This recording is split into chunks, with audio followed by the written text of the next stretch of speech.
Vamos lá. Grazi, eu queria que você nos falasse aí mais uma perguntinha do nosso público.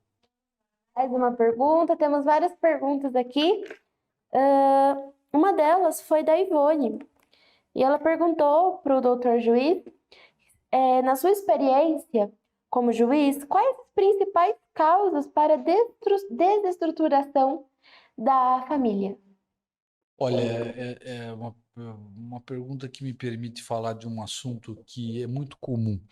Isso, desde quando eu ingressei na magistratura em 2000, nós temos as separações judiciais, os divórcios.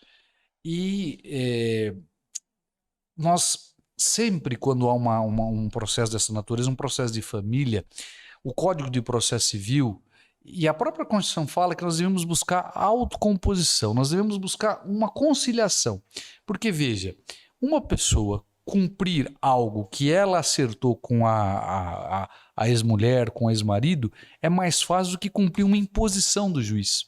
Ou seja, a visita vai ser desse jeito, vai ser aos sábados, aos domingos. A guarda da criança vai ficar com a mãe, vai ficar com o pai. Vai ter que pagar. Se eles conversarem e nós, eu, os advogados, o promotor, ajudarmos a identificar uma solução para o problema, a experiência mostra que a possibilidade de cumprir é maior. Então a gente sempre tenta conciliar. E para nós conseguirmos conciliar, resolver, tentar ajudar as partes, mostrar que elas são relevantes, os problemas que elas trazem lá são relevantes, nós temos que, por vezes, descobrir as causas daquilo lá.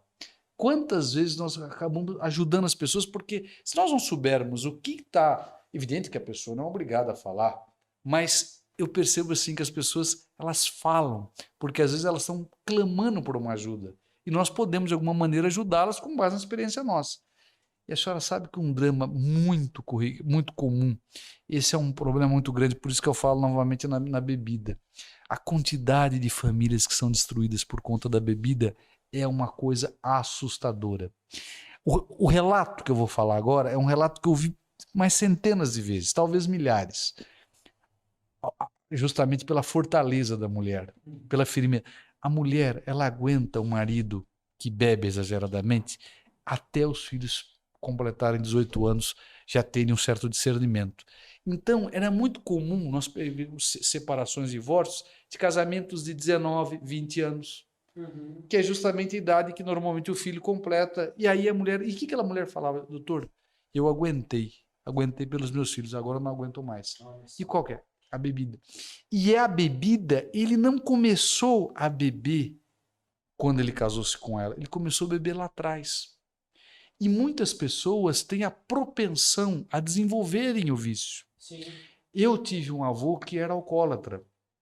E os relatos dos meus tios, da minha mãe e da minha avó, todos eles tinham um relato triste.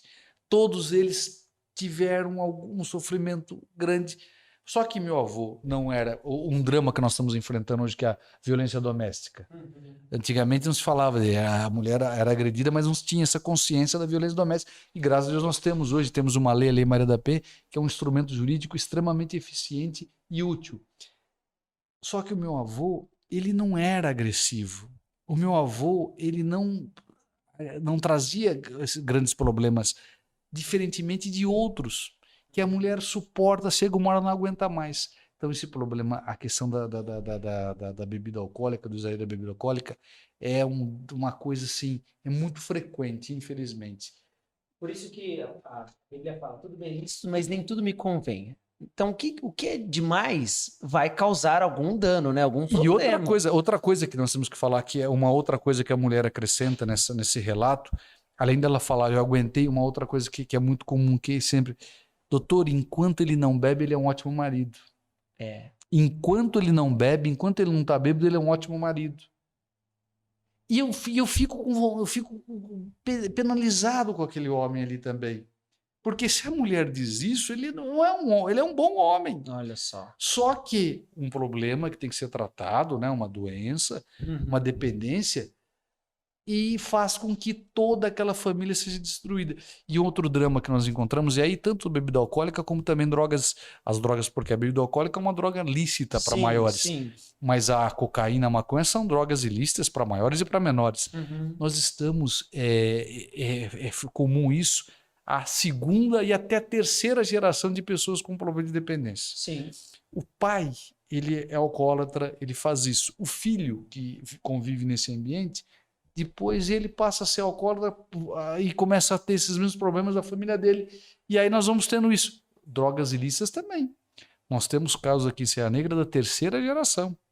Poxa vida. Terceira geração é uma coisa que não se podia imaginar isso há muitos anos atrás, né? E hoje está aí, né? No dia a dia e para todo mundo ver, né? Aquilo que eu falo para as pessoas. Os relatos que eu trago aqui não são tirados de livros de Sim. casos, são casos que ocorreram aqui em Serra Negra na minha vida. Eu fui juiz em São João da Boa Vista, em Guará, em Amparo, aqui fui substituto em várias comarcas também, que sempre enfrentando essa situação.